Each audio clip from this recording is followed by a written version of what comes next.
आप recorded lecture है, आप देख सकते हैं। वाया जी, हाइपोथेसिस इज मस्ट। कल्पना रहती है कि यह का आविष्कार हुआ। हेलीकॉप्टर के आविष्कार के पहले यह परिकल्पना मनुष्य के मन में रही होगी कि मनुष्य हवा में उड़ सकता है। यह एक उदाहरण है। इसी तरह से कोई भी खोज होती है तो ये परिकल्पना रहती है कि मनुष्य या कोई भी वो कार्य कर सकता है। बिना उस परिकल्पना की कोई खोज नहीं होती। तो शोध में हाइपोथेसिस इज मस्ट। हाँ, स्टार्टिंग से ही मैंने करवाया जी। आप रिकॉर्डेड लेक्चर है, आप देख सकते हैं। तुलेश्वर का मीनिंग मुझे स्पष्ट नहीं पता है।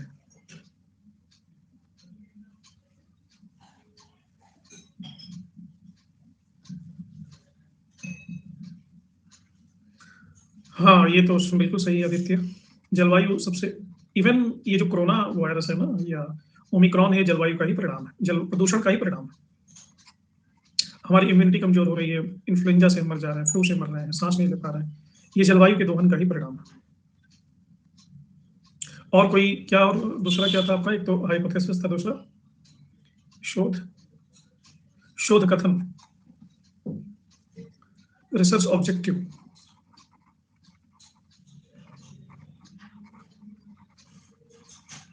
रिसर्च ऑब्जेक्टिव का मतलब होता है आप जो रिसर्च कर रहे हैं उसका उद्देश्य क्या है। इसमें दो तीन चीजें कवर हो जाएंगी। एक तो रिसर्च का उद्देश्य, दूसरा इस रिसर्च की प्रासंगिकता जिसे कहते हैं रेलिवेंस, और तीसरा इस रिसर्च का परिणाम, जो आप कल्पना कर रहे हैं कैसा परिणाम होगा, और या इसकी फंक्शनिंग, ये किस काम आएगा आपका रिसर्च, कौन से जरूरत को सॉल्व करेगा। इसको बोलते हैं रिसर्च ऑब्जेक्टिव।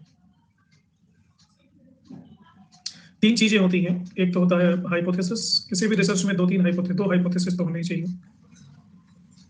दूसरा रिसर्च क्वेश्चन, तीसरा रिसर्च ऑब्जेक्टिव। ये तीनों एक दूसरे से संबंधित। हाइपोथेसिस में आप पूर्व कल्पना करके रिसर्च को एक दिशा में आगे बढ़ाते हैं, और रिसर्च ऑब्जेक्टिव में आप उसके उद्देश्य, प्रासंगिकता और परिणाम, जो कि अभी आए नहीं है, जो आएंगे रिसर्च के बाद आएंगे, इनको स्पष्ट करते हैं। हालांकि ये भी काल्पनिक ही है क्योंकि अभी आपका रिसर्च मुकम्मल नहीं हुआ, तो ये काल्पनिक है,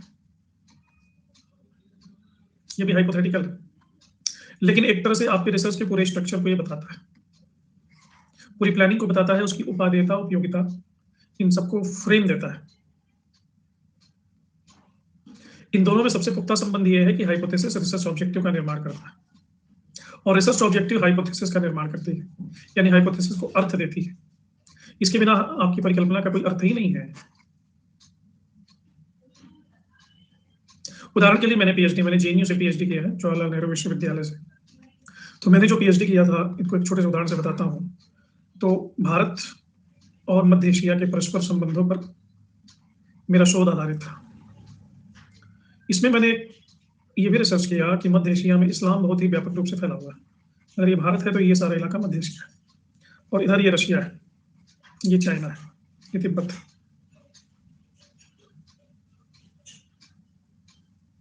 शोध कथन को ही इंग्लिश में रिसर्च ऑब्जेक्टिव कहते हैं। मध्य एशिया में इस्लाम को रशिया किसी तरह से सप्रेस करने की कोशिश कर रहा है, क्योंकि इस्लाम मध्य एशिया को एक अलग आइडेंटिटी प्रोवाइड कर रहा है जो कम्युनिस्ट रशिया से अलग है।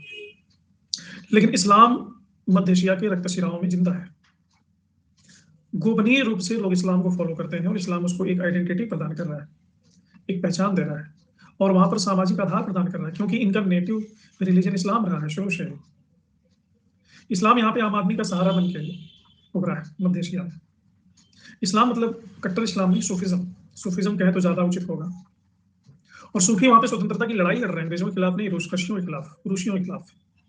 और उस लड़ाई को इन्होंने नाम दिया है गजावत। इट इज सिमिलर एज खिलाफत आंदोलन और असहयोग आंदोलन इन इंडिया। सेम सर्कमस्टांसेस वहां पे है। तो भारत में तो हमने धर्मनिरपेक्षता का सहारा लिया, लेकिन यहाँ पे इस्लाम का एक नया रूप दिखता है सूफिज्म के रूप में। और एक धर्मनिरपेक्ष स्वरूप दिखता है। और सेंट्रल एशिया में हाइड्रोकार्बन मिला है, बहुत सारा पेट्रोलियम मिला है, तो वहाँ पे बहुत सारे कंट्रीज अचानक से नाटो खासकर इंटरेस्टेड हो गया सेंट्रल एशिया में। तो नाटो ने यहाँ पे अपनी बस्तियां, मिलिट्री बेस बना लिए हैं। और रशिया को डर लग रहा है कि अगर नाटो सारा लाभ ले लेगा सेंट्रल एशिया का, तो हमारी कभी कॉलोनी हुआ करती थी, हम लाभ कैसे ले पाएंगे।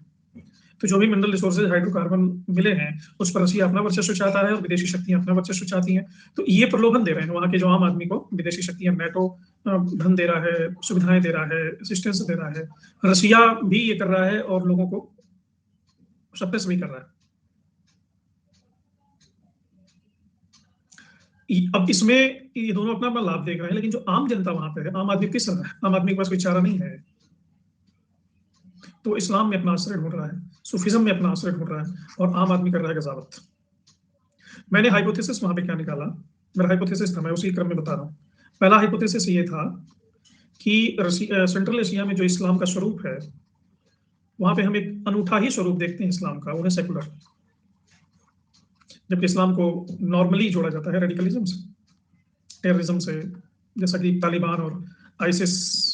गजावत में धर्म युद्ध, गाजी नाम सुना होगा ना, गाजी, धर्म योद्धा को गाजी कहते, गाजी की उपाधि लेते थे, उसी से बना गजावत।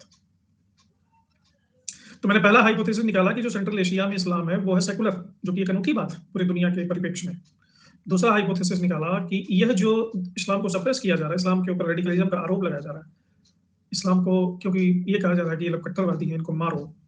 बेसिकली वो इस्लाम को नहीं सप्रेस किया जा रहा है, वो जो वहां पे रन है, रश अचानक से सेंट्रल एशिया में, वो रश है ड्यू टू एनर्जी रिसोर्सेज। तो वहां पे न्यू ग्रेड गेम चल रहा है। अचानक से सेंट्रल एशिया में उत्सुक हो गए हैं ड्यू टू एनर्जी रिसोर्सेज। उनको ना इस्लाम से कोई लेना देना है, ना डेमोक्रेसी से कोई लेना देना, ना वहां के आम आदमी को कोई लेना देना है। वहां के आम आदमी की क्या स्थिति है उससे भी कोई लेना देना नहीं है। उनको अपने व्यक्तिगत स्वाद से लेना देना है। तो यूरोप, अमेरिका, रशिया, अब तीसरी आम जनता। ये दो मेरे हाइपोथेसिस थे। रिसर्च ऑब्जेक्टिव क्या था? इससे रिसर्च ऑब्जेक्टिव का मतलब ये है कि मैं जो ये रिसर्च करूंगा, इससे क्या बेनिफिट होगा, इसका उद्देश्य क्या है रिसर्च का। पहला रिसर्च ऑब्जेक्टिव ये है कि जनता की ताकत, द पावर ऑफ डेमोक्रेसी का पता चलेगा, जो कि सेंट्रल एशिया में चल रहा है। दूसरा, एक जो टैबू है इस्लाम के ऊपर कि Islam is always radicalism, Islam is always ISIS, Islam is supposed to be Taliban. No, Islam is not only defined through this radical concept. Islam secular version भी रखता है। ये पहली बार पूरी दुनिया को पता चलेगा इस रिसर्च। और तीसरा, इस्लाम डेमोक्रेटाइज कर रहा है वहां पे रेडिकलाइज नहीं कर रहा है, वहां पे डेमोक्रेसी को फैला रहा है, वहां पे आम आदमी का चेहरा बन के उभर रहा है, आम आदमी को सपोर्ट कर रहा है, वहां पे लोकल पीपल को सपोर्ट कर रहा है। वहां पे इस्लाम का कोई पॉलिटिकल एजेंडा नहीं है, लोकल पीपल की आइडेंटिटी बन के उभर रहा है। ये बहुत बड़ी बात है। ये था रिसर्च ऑब्जेक्ट, इससे इससे ये हाईलाइट होगा। और चौथा हाईलाइट क्या होगा कि ये जो हाइड्रोकार्बन रिसोर्सेज का गेम चल रहा है वहां पे ना, ये बेनकाब हो जाए। तो इसको मैंने बेनकाब किया अपने रिसर्च को।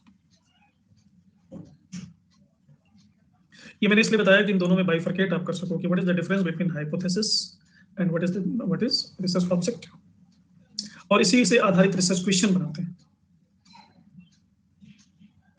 डेफिनेटली इस रिसर्च हाइपोथेसिस को शोध में साबित करना होता है। तो ये फ्रेमवर्क आप पहले ही बना लेते हो, समझ गया? और कोई डाउट किसी को?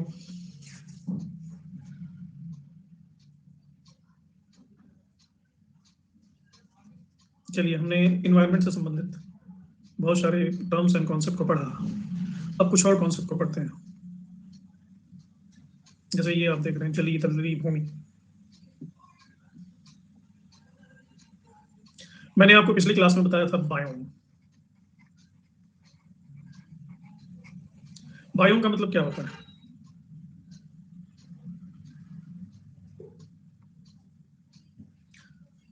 तुलेश्वर अभी मैंने समझाया था आपको, जो समझ में नहीं आ रहा वो तो डाउट था किसी का, तो मैंने क्लियर किया। आज की पढ़ाई ये देखिए, अब कोई बात नहीं, धीरे धीरे धीरे धीरे आप रंग में रंगोगे। दो चीजें होती हैं, एक जल मंडल है, जल मंडल है जहां पे पानी के जीव पाए जाते हैं। दूसरा स्थल मंडल है, स्थल मंडल में पाए जाते हैं जमीन के जीव जंतु। जल मंडल और स्थल मंडल जहां एक दूसरे को मिलते हैं, यह एरिया कॉमन होता है।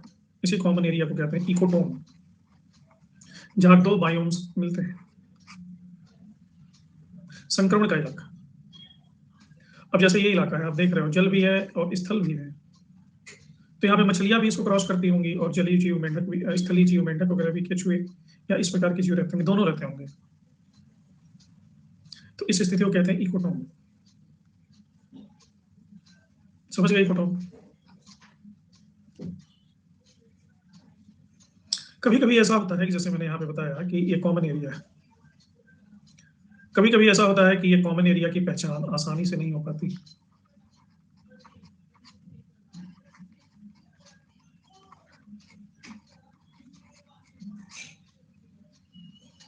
मतलब कहाँ पे एक बायोम खत्म हो रहा है, कहाँ दूसरा बायोम शुरू हो रहा है, इसकी पहचान नहीं हो पाती। तो इसको पर्यावरण की भाषा में कहते हैं एज इफेक्ट।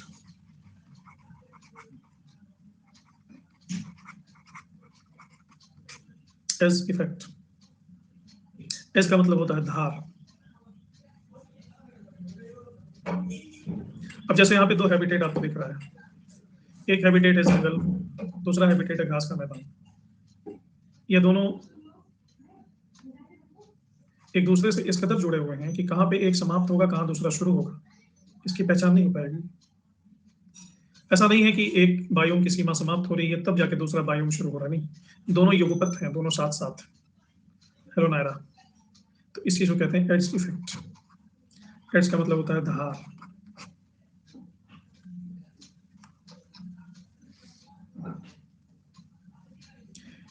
एक और कॉन्सेप्ट है चप्पारल।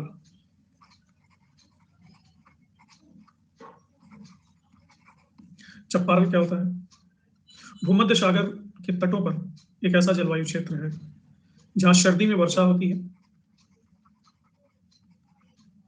और गर्मी में शुष्की रहती है।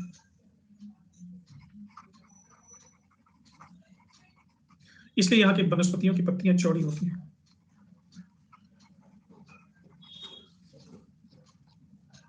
इसे कहते हैं चप्पारल।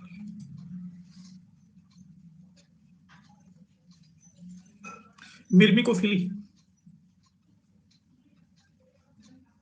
एक पत्ती है और पत्ती में आप देख रहे हैं चींटियां हैं और उसके साथ साथ उसके लार्वा है, यानी उसके बच्चे हैं। मिर्कोफिली भी एक पर्यावरणीय परिघटना है। ये चींटियां इन पत्तों में अपना आश्रय लेती हैं, अपना घर बनाती हैं, और इन पत्तियों को अन्य जंतुओं का आश्रय बनने से रोकती है, अन्य जंतुओं से इन पत्तियों का अपना घर समझ के उसकी रक्षा करती है। मिर्मिकोफिली इसलिए कहते हैं। तुलेश्वर, इसके नोट्स आप डाउनलोड कर लीजिएगा, डाउनलोड का भी विकल्प है इसमें। जब आप ऐप में खोलोगे तो नीचे आएगा कि डाउनलोड द क्लास, एक आएगा क्लास चलाओ, उसके नीचे आएगा download the notes. Download notes को जब टच करेंगे तो दो ऑप्शन आएंगे, with annotation and without annotation. With annotation का मतलब होता है जो मैं लिख रहा हूँ इसके साथ वो डाउनलोड। विदाउट एनोटेशन यानी बिल्कुल नीट एंड क्लीन डाउनलोड होगा, तो आप ये डाउनलोड कर सकते हैं। इनके लार्वा वाइट होते हैं, ये अभी वो चीटियां हैं जो विकसित हो रही हैं, अभी ये बच्ची चीटियां हैं, बच्चे।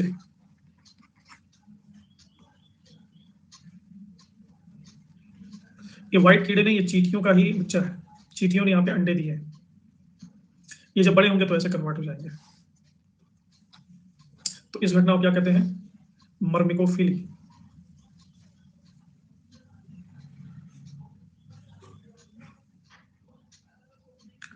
एक और टर्म होता है सिम्बायोसिस।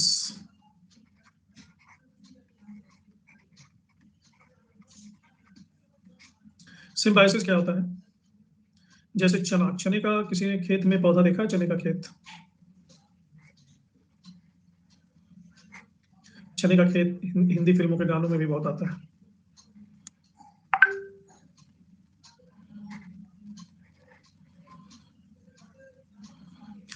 पत्तियों के आसपास चने की फलियां ऐसे बनी रहती हैं,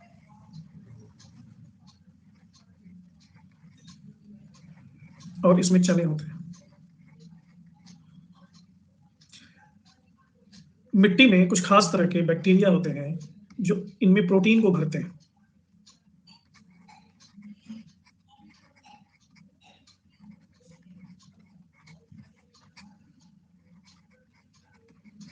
चने में प्रोटीन को भरने वाले बैक्टीरिया होते हैं राइबोसोम्स। राइजोबियम,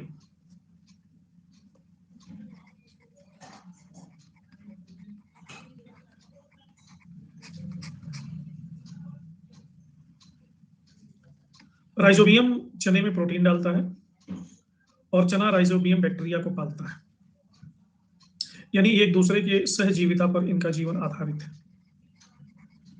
एक दूसरे का मतलब ये पूरा करते हैं और साथ साथ रहते हैं। इस घटना को कहते हैं सिम्बायोसिस। प्रकृति में जहां मात्र पर्टिकुलर एक घटना नहीं, प्रकृति में ऐसी घटनाएं जहां जहां हो रही हैं, दो अलग अलग प्रजातियों में पारस्परिक लाभ देने वाले संबंध को कहते हैं सिम्बायोसिस। पानी में आपने देखा होगा कि कवक और शैवाल, इन दोनों के बीच ऐसा संबंध होता है। दलहनी फसलों में राइजोबियम बैक्टीरिया के मध्य संबंध इस पे आधारित होते हैं, एक दूसरे पे आश्रित। एक लाभ पहुंचा रहा दूसरे को, दूसरा लाभ पहुंचा रहा पहले को। This is symbiosis. एक ऐसा विज्ञान है जो खेती यानी कृषि और वातावरण,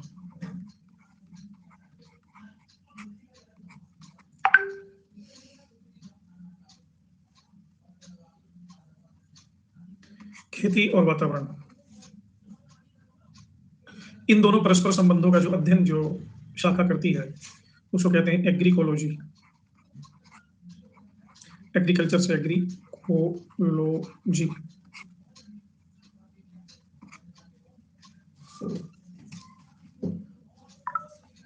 कृषि पारिस्थितिकी,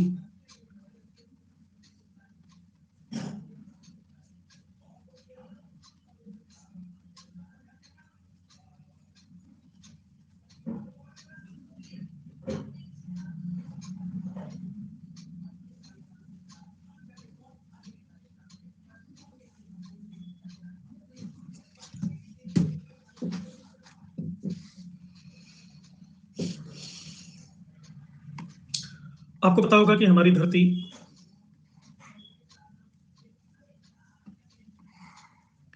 पर जो जलवायु का प्रश्न है कि धरती पर जलवायु कैसे होगा, ये किस पर आधारित है कि सूर्य की किरण धरती के किस भाग पर सीधी पड़ती है, और सूर्य की किरण धरती के जिस भाग पर सीधी पड़ती है उसे कहते हैं इक्वेटर यानी भूमध्य सागर। सीधी पड़ती है तो सबसे ज्यादा गर्म इक्वेटर पर ही पृथ्वी होती है, और सूर्य की किरणें पृथ्वी के जिस भाग पर सीधी नहीं पड़ती, तिरछी पड़ती हैं,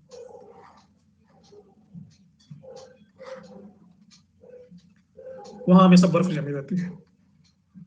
इसलिए उत्तरी ध्रुव और दक्षिणी ध्रुव पर हमेशा बर्फ जमी रहती है। बर्फ एग्जैक्ट वहीं नहीं जमी रहती है, बहुत पहले से शुरू हो जाती है जमनी। खासकर कर्क वृत्त और मकर वृत्त के पार बर्फ जमनी शुरू हो जाती है। तो ऐसे लाइन को जिसके बाद बर्फ जमनी शुरू हो जाती है धरातल पर कहते हैं स्नो लाइन।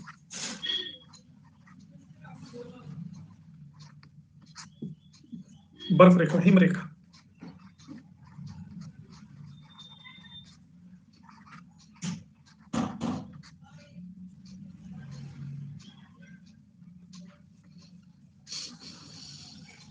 इसमें आप स्नो लाइन देख रहे होंगे, ये इसकी सीमा है। इस सीमा के बाद आपको बर्फ दिखाई दे रहा है।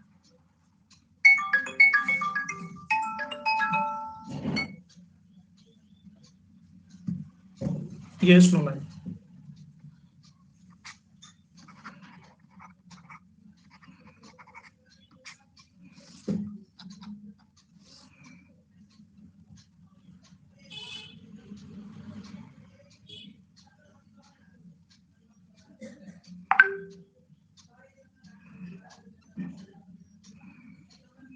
आपको मैंने पिछली क्लास में बताया था,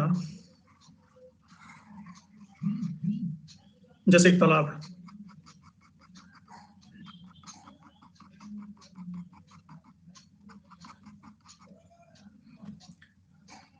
तो नॉर्मली तालाब में जलीय जीवों या तालाब में रहने वाले जीवों के लिए पर्याप्त मात्रा में पोषक पदार्थ होते हैं,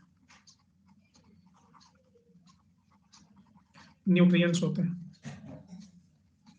यही न्यूट्रिएंट्स तालाब में जलीय जीवों के अभिवृद्धि के लिए आवश्यक होते हैं।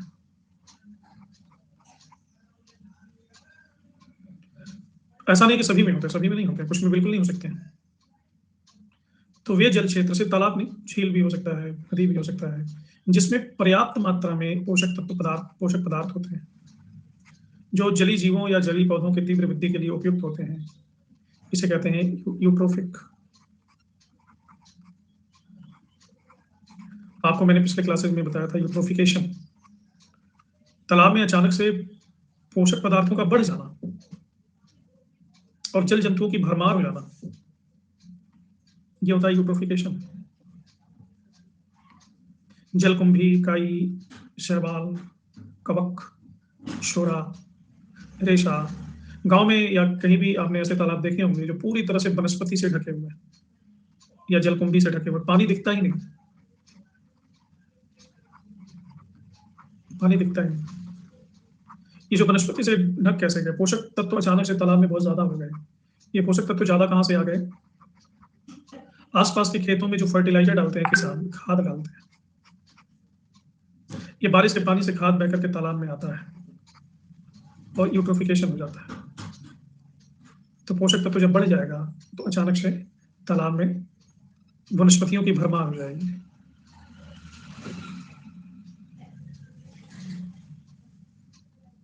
तो ये तालाब के लिए अच्छी बात नहीं है, बहुत बुरी स्थिति है।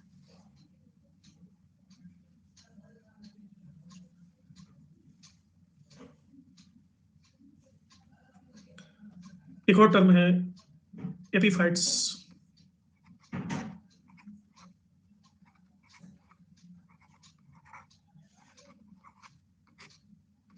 एपीफाइट्स दो प्रकार के पौधे हैं।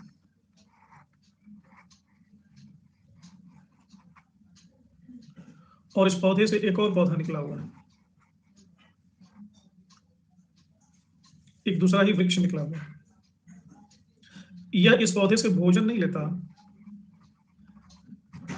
बस यह इस पौधे को आवास के रूप में प्रयोग करता है।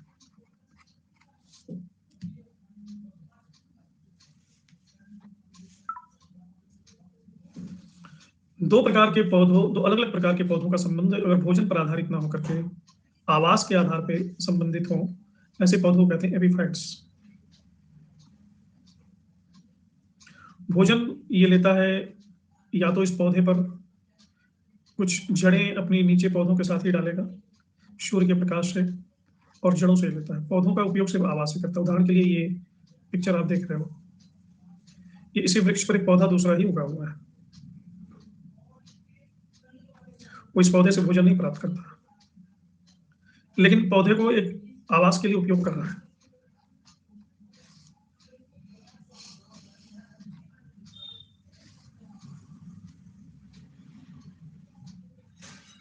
तो ऐसे पौधे को कहते हैं एपीफाइट्स, अधिपाद।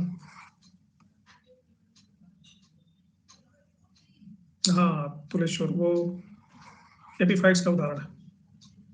कभी कभी ऐसा होता है कि वृक्ष तो लगा ही हुआ है और वृक्ष पर कोई पौधा नहीं उगा हुआ है, बल्कि एक लता लिपटी हुई है।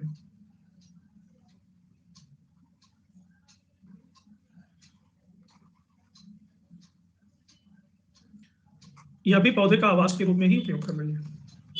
इसे कहते हैं लियाना। लियाना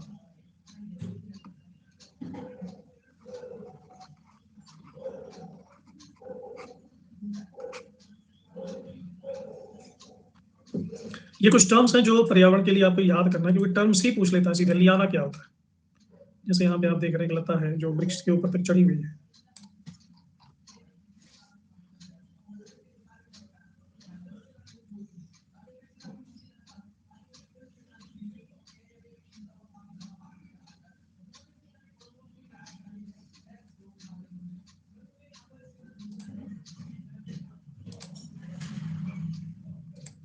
एक और स्थिति है, जैसे कोई पारिस्थितिकी तंत्र है, बहुत सारे जंगल लगे हुए हैं,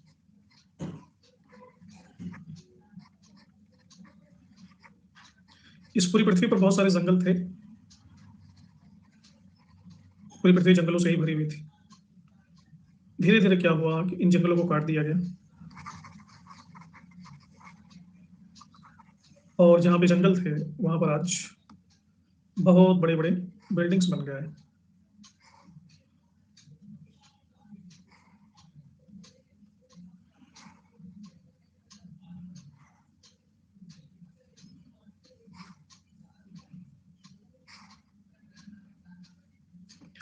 तो ये स्थिति क्या हुई, एक पारिस्थितिकी तंत्र में, इकोसिस्टम में जंगल था तो एक जैव समुदाय था। जंगली जीव, जानवर, चिड़िया रहते थे और समय बीतने के साथ-साथ इस जैव समुदाय को एक दूसरे जैव समुदाय ने रिप्लेस कर दिया।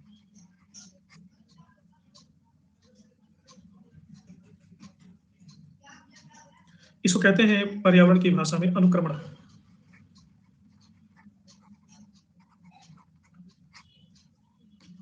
या सक्सेशन।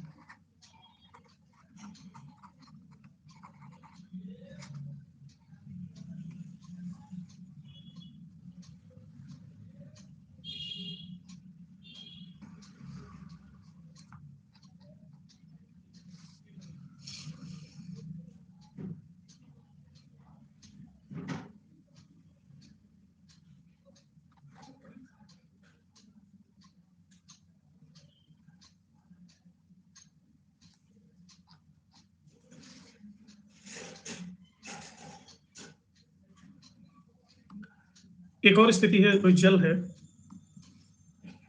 जलाशय है, और इस जलाशय की सबसे निचली सतह पर बहुत छोटे-छोटे जीव रहते हैं। ऊपर तक तो पानी भरा हुआ है और निचली सतह पर बहुत छोटे-छोटे जीव रहते हैं, सूक्ष्म जीव। तो भीतर बॉटम में कीचड़ ही तो रहेगा।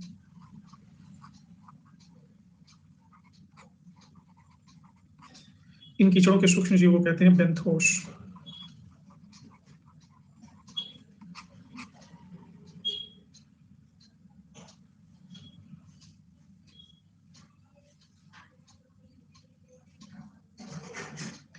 तुलेश्वर जी, एक मैं आपको उदाहरण देता हूं।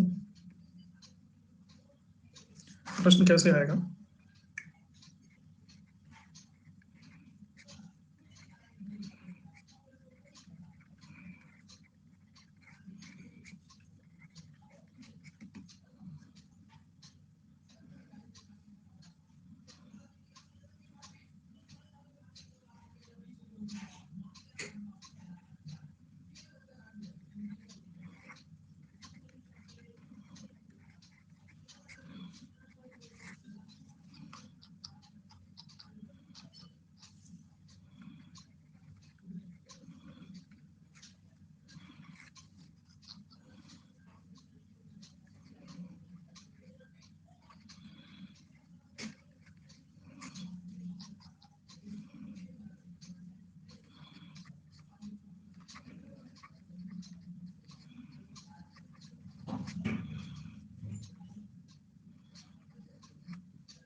ऐसे प्रश्न आएगा और इसका आपसे उत्तर मांगा जाएगा।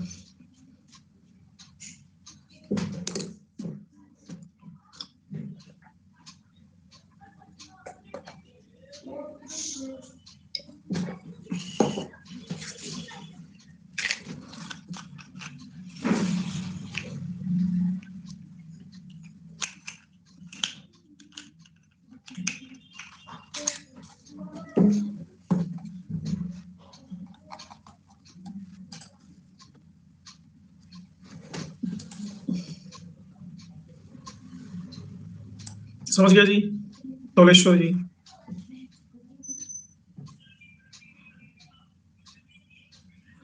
इसलिए मैं इतना डिटेल में आपको बता रहा हूँ।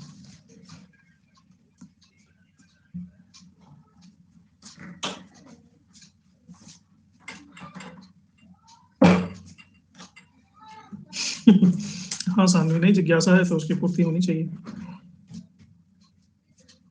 4-3-2 ही चलो, 3-2 का यहाँ लफड़ा नहीं है। यहाँ मैं बता रहा हूँ कि क्वेश्चन कैसे है, वो 3-2 ऐसे हो जाता है। ठीक है,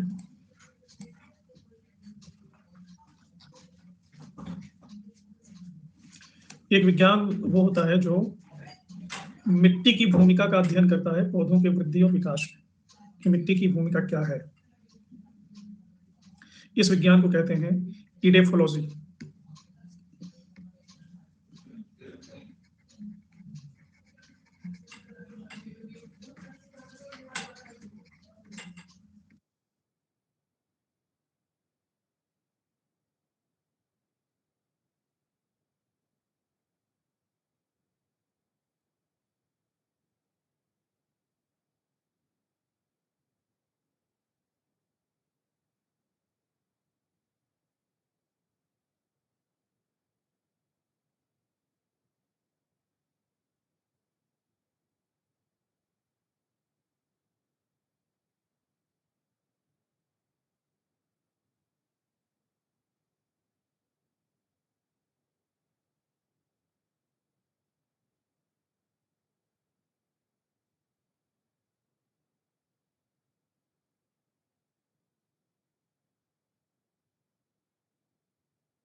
आपने ये देखा होगा कि कहीं भी कीड़े जब भी चलते हैं एक ही पाथ को फॉलो करते हैं।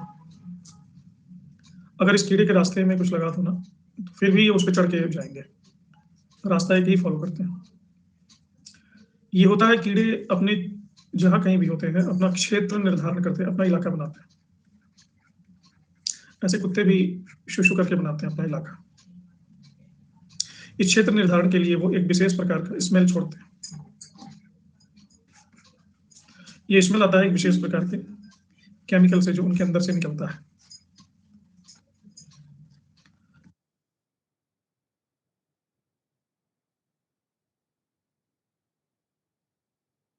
तो ये रसायनों का स्राव होता है कीड़ों के अंदर से। ये जब एक दूसरे से संबंध भी बनाते हैं तो भी इन रसायनों के स्राव से ही ये संकेत भेजते हैं कि वो संतति उत्पन्न करने के लिए तैयार है। एक विशेष प्रकार का गंध छोड़ते हैं, कीड़े ही नहीं जानवर भी। इसलिए जानवर को आप देखते हो कुछ भी करने के पहले वो सूंघता जरूर है। बिना सूंघे वो न खाएगा, न संबंध बनाएगा, न पानी पिएगा, कोई भी काम नहीं करेगा बिना सूंघे। सूंघेगा जरूर, कुत्ता हो या कोई भी हो। स्मेल से ही उसको पता चल जाता है कि क्या चीज सेवन करने योग्य है या क्या करने योग्य है, क्या नहीं। तो जो केमिकल इन सभी चीजों का निर्धारण करते हैं उस केमिकल स्राव की प्रक्रिया को कहते हैं फेरोमोन। इस पूरी प्रक्रिया को कहते हैं फेरोमोन। जैसे इस पत्ती पे देखो सारे कीड़े मकोड़े एक दूसरे के आसपास चिपके हुए हैं। 1 घंटे पहले कोई इसी प्रजाति का कीड़ा ऐसे गया गुजरा हो और 1 घंटे बाद भी इसी प्रजाति के कीड़े को छोड़ दो तो उसी पाथ को फॉलो करेगा जिस पाथ से 1 घंटे पहले ही कीड़ा गुजरा था। ऐसा क्यों करेगा? इस फेरोमोन प्रोसेस के कारण।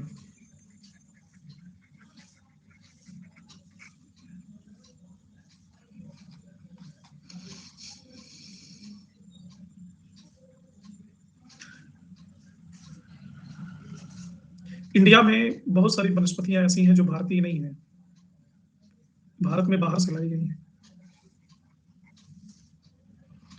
तो ऐसा नहीं है कि भारत में बाहर से मतलब सिर्फ़ पुर्तगाल से या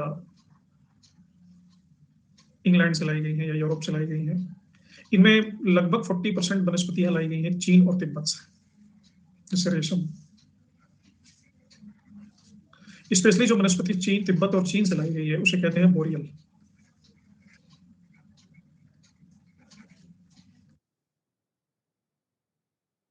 इसे कहते हैं बोरियल।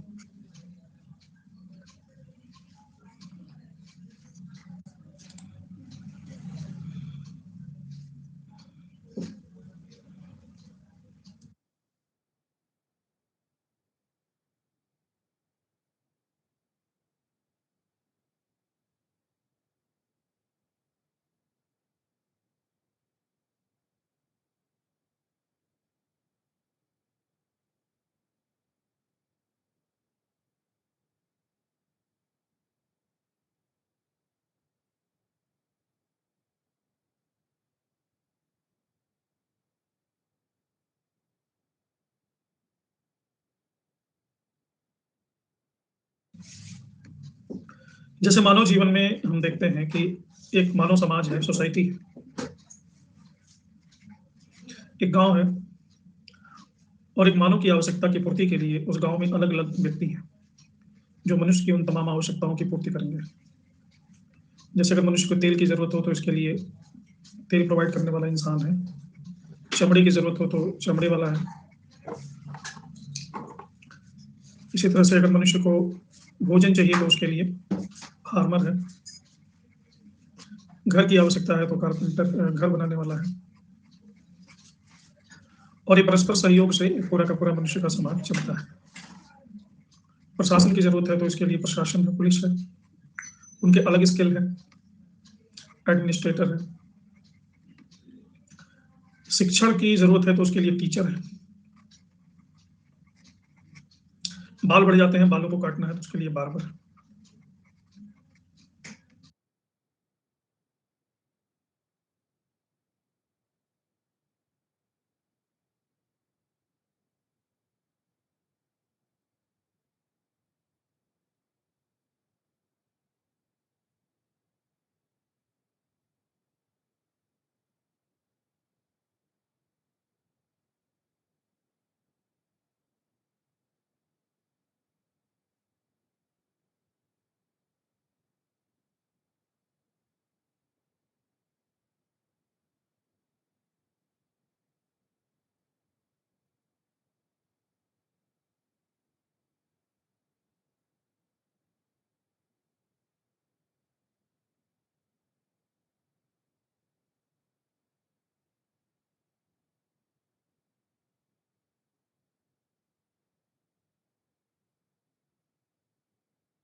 एक जगह से दूसरी जगह जल्दी जाना है, उसके लिए ड्राइवर। और मतलब कोई भी ऐसा नहीं है जो अनुपयोगी है। इवन किसी अमीर के पास ज्यादा पैसा है, शोषण करके कमाया है, उसको अपने पाप का प्रायश्चित करना है, तो उसको प्रायश्चित का सुख देने के लिए बेगर,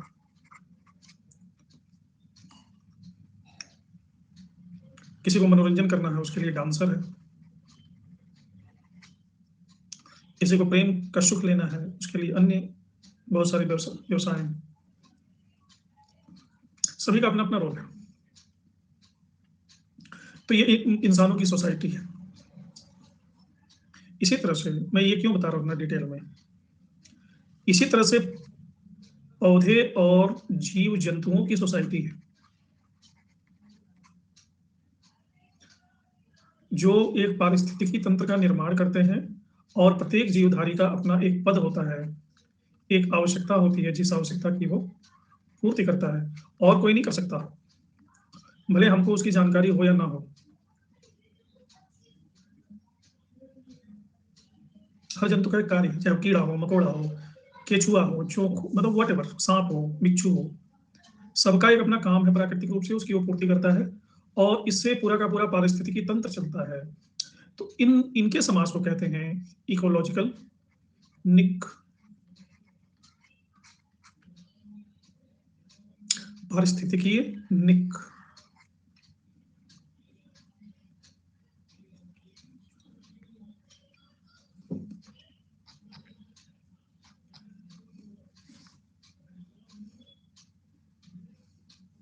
मनुष्य एक स्तनधारी प्राणी है। संतति उत्पादन दो प्रकार से हो सकता है। संतति यानी संतान दो प्रकार से उत्पन्न होती है, एक अंडे के माध्यम से, दूसरा बच्चे के माध्यम से। कुछ जीव अंडा उत्पन्न करते हैं, कुछ जीव बच्चे उत्पन्न करते हैं। जो जीव अंडा नहीं उत्पन्न करके सीधे बच्चे उत्पन्न करते हैं, इन्हें कहते हैं विविपेरस या विविपारा।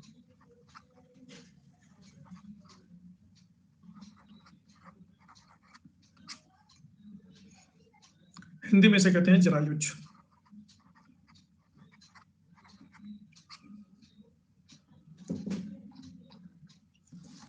और जो अंडे उत्पन्न करते हैं इन्हें कहते हैं ओविपारा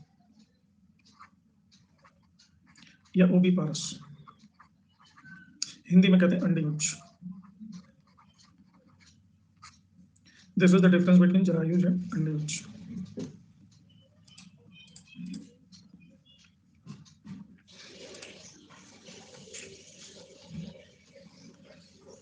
कुछ ऐसे जंतु हैं जो अपना भोजन रात में ही खोजते हैं, जैसे उल्लू, चमगादड़, दिन में तोड़ते ही नहीं। रात्रिचर,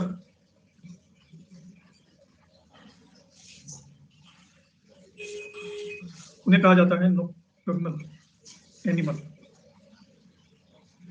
जो रात में ही भोजन खोजेंगे। और जो दिन में खोजेंगे दे आर कॉल्ड डियोर्नल एनिमल, रात में विश्राम करते हैं, दिन में भोजन करते हैं, डियोर्नल।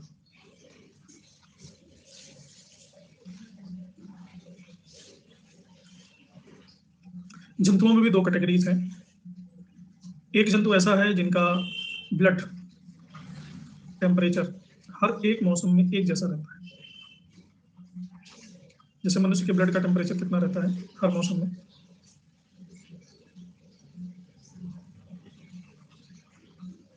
98.6 डिग्री फ़ारेनहाइट।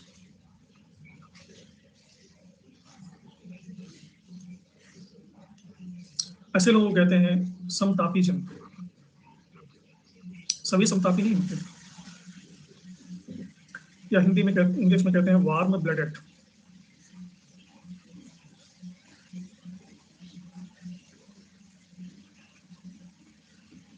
एक स्तनधारी पक्षी होता है, उसको छोड़ करके सभी पक्षी समतापी होते हैं। इसका उल्टा है कोल्ड ब्लडेड एनिमल। ऐसे भी जंतु हैं जिनका खून का तापमान वातावरण के हिसाब से घटता बढ़ता रहता है। असमतापी, जैसे सांप, छिपकली, मछली, कछुआ, मेंढक, या जो भी सरीसृप है, रेप्टाइल है, रेंग कर चलते हैं, उनके खून का तापमान बदलता रहता है। उनको कभी फीवर नहीं होता। मनुष्य को तो फीवर होता है, उनको होता ही नहीं फीवर।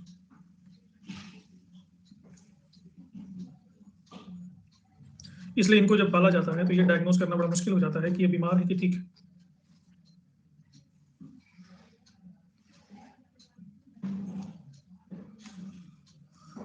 कुछ जंतु हैं जो नवंबर माह या शीतकाल के शुरू होते ही उनके शरीर का तापमान घटने लगता है, तो वो तापमान गिरने ठंडा होने लगता है। जैसे मेंढक, तो मेंढक क्या करता है, कीचड़ में या गीली मिट्टी में करीब 60 सेंटीमीटर तक नीचे घुस करके निष्क्रिय अवस्था में पड़ा रहता है। जैसे भालू, इस स्थिति को कहते हैं हाइबरनेशन। हाइबरनेट रहता है, विंटर स्लीप, जाड़ों में वो सो जाता है। छिपकली, छिपकली को देखा होगा आप दीवारों में, घंटों, सर्दियों में तो दिखाई नहीं देती हैं, अगर दिखाई देती हैं तो आज भी देखोगे वहीं छत पे चिपकी हुई है, कल भी वहीं चिपकी हुई है, परसों भी वहीं चिपकी हुई, हिलती नहीं वहां से। चमगादड़, क्योंकि ये जरा सा भी हिलेंगे तो इनका टेम्परेचर इनको मार डालेगा। फिर जैसे ही ठंडी का मौसम बीतेगा वैसे ही एक्टिव हो जाएंगे।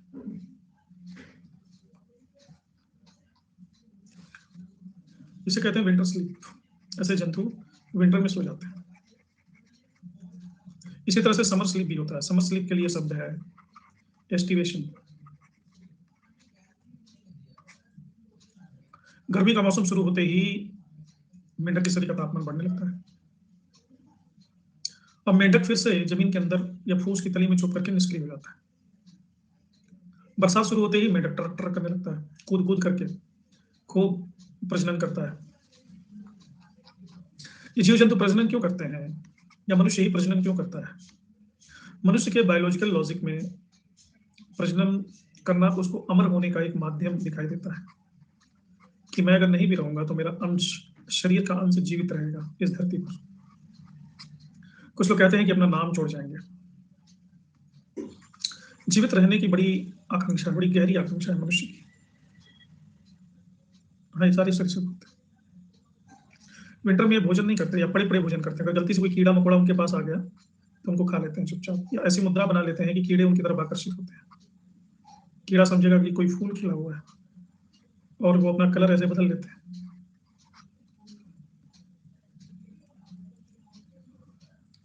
तो पुराने जमाने में आप देखते होंगे कि लोग कई कई बच्चे पैदा करते हैं, 12-12, 14-14 बच्चे पैदा करते हैं। उनके उनके पास एक बकवास सा लॉजिक होता है।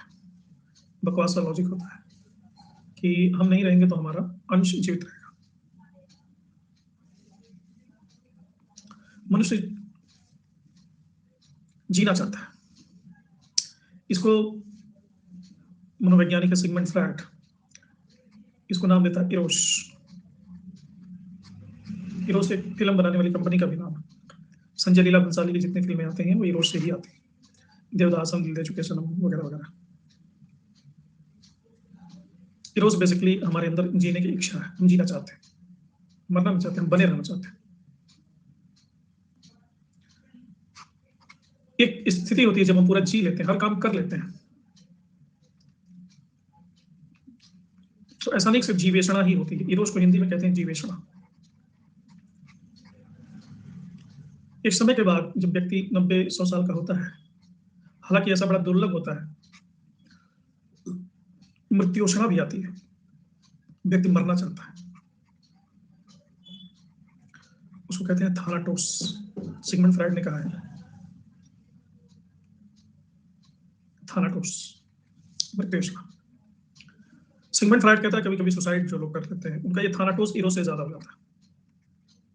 उनको जिंदगी में कोई साथ नहीं दिखता। जैसे अभी उसने किया ना राजपूत में, सुशांत सिंह राजपूत, वो दूरबीन से चंद्रमा, मतलब अंतरिक्ष में ही देखता रहता था।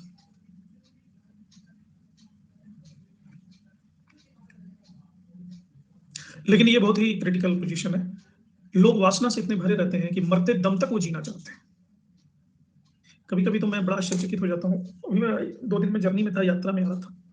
रेलवे स्टेशनों में बाहर किसी के पास पैर नहीं है, किसी के पास हाथ नहीं है, घिसट के चल रहे हैं, गंदे कपड़े पहने, शायद पिछले 2-3 साल से नहीं नहाए हुए, भीख माँग रहे हैं और जी रहे हैं, वो भी जीना चाहते हैं। तो मेरे बच्चों में तो देखा नहीं था ऐसे लोगों को, रेयरली छोटे-छोटे हैं। तो मेरी बेटी ने पूछा, "पापा ये कैसा आदमी है? ये क्या कर रहा है?"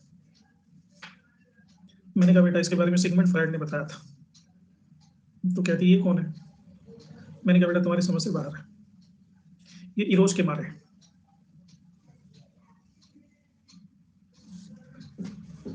आपको जान के आश्चर्य होगा कि बहुत सारे ऐसे जीव-जंतु हैं जो जब हाइबरनेट होते हैं तो फूल जैसा वो कलर छोड़ते हैं। ऐसे करके खिल जाते हैं, ऐसे-ऐसे खिल जाते हैं।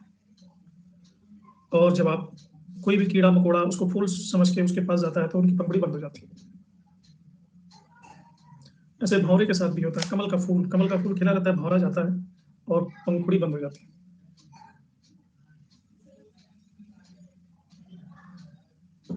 और भँवरा उस कमल के फूल की पंखुड़ी को काट नहीं पाता क्योंकि उसे प्यार करता है। और वो निकलने की चेष्टा करता है, लेकिन वो सोचता है कि इसको मैं काटेगा तो निकल जाएगा आराम से। लेकिन वो काटता नहीं है, वो हनी हनी ट्रैप में फँस जाता है और उसी में मर जाता है। और धीरे-धीरे कमल का फूल उस भँवरे को अपने अंदर डाइजेस्ट कर लेती है। ऐसा ही एक मूवी आई थी द लाइफ ऑफ पाई, किसी ने देखी the Life of Pi? The Life of Pi में वो जब उसकी नाव लग जाती है किसी द्वीप पर, वो द्वीप जिंदा द्वीप है। वो द्वीप क्या करता है इंसान को, वो द्वीप एक आइलैंड, एक यूनिट है। वो इंसान को अपने अंदर ऐसे पकड़ के डाइजेस्ट कर लेता है। रात में वो जब सोता है पाई तो देखता है कि पूरा द्वीप प्रकाशित है और फिर किसी तरह से वहां से भागता है। खैर, तो इसी तरह से छिपकली, चमगादड़, सांप प्रचंड गर्मी से बचने के लिए ठंडे स्थानों में शरण लेते हैं और रात को ठंडा होने पर निकलते हैं। हाँ, बड़ी अच्छी मूवी है एक टाइगर की, किसी ने नहीं देखा हो तो लाइफ ऑफ पाई जरूर देखना चाहिए। उससे रोंगटे खड़े हो जाते हैं, इंसान जीने के लिए क्या क्या करता है।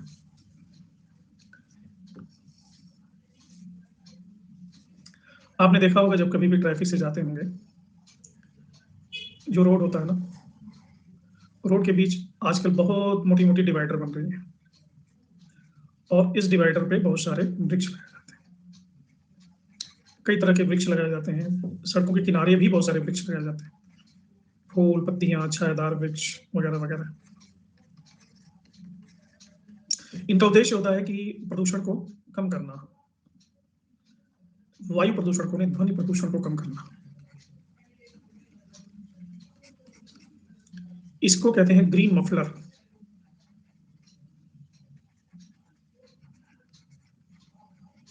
Green muffler.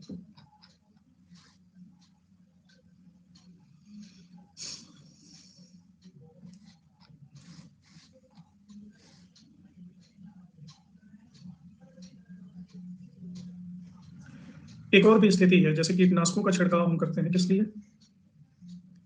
कोई भी पौधा, अभी तो बिना कीटनाशकों का छिड़काए हुए कुछ होता ही नहीं। तो कोई भी पौधा हमने लगाया, उस पर पेस्टिसाइड डालते हैं ताकि कीड़ों से वो पौधा खराब ना हो और कीड़ों को वो पौधा संभाल ले। इस पर पेस्टिसाइड छिड़कते हैं।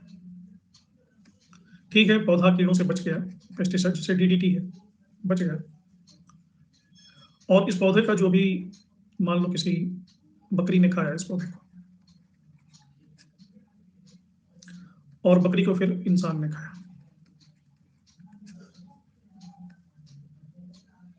ये कीटनाशक पहले तो पौधे की पत्तियों में गया, पत्तियों से बकरी में गया, बकरी से मानव में गया।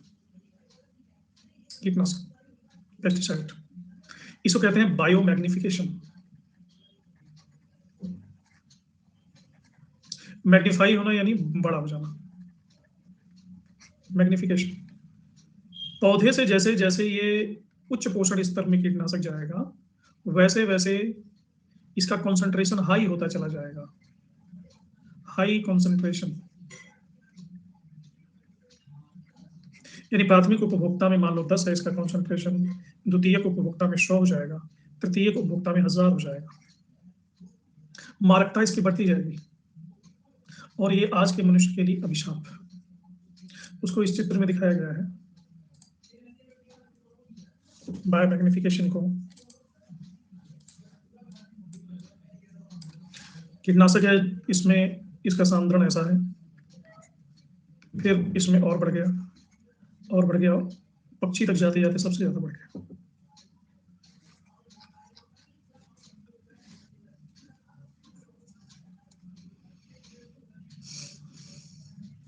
बायोडिग्रेडेबल प्लास्टिक का भी आविष्कार हो गया है।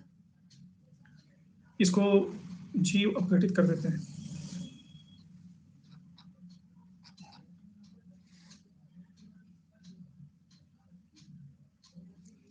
साइलेंट स्प्रिंग,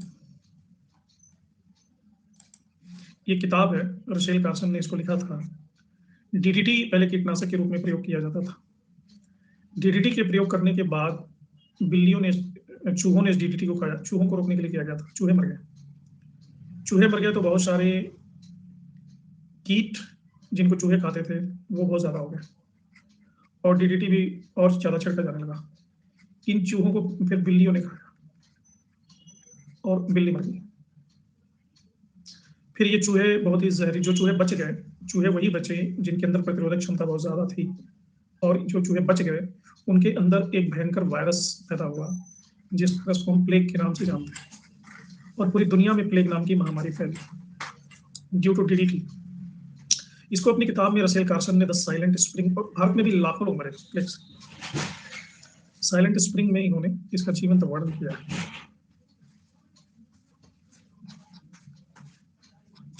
तो ऐसे भी बहुत सारे कॉन्सेप्ट हैं।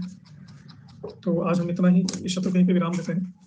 मिलते हैं 9 बजे वाली क्लास में। चेत, चोल और पांडे पढ़ाना है इतिहास का। जो लोग इतिहास के बच्चे हो ज्वाइन करें 9 बजे वाली क्लास में। तब तक सभी को बाय बाय। कल सुबह नहीं, आज 9 बजे, रात में 9 बजे।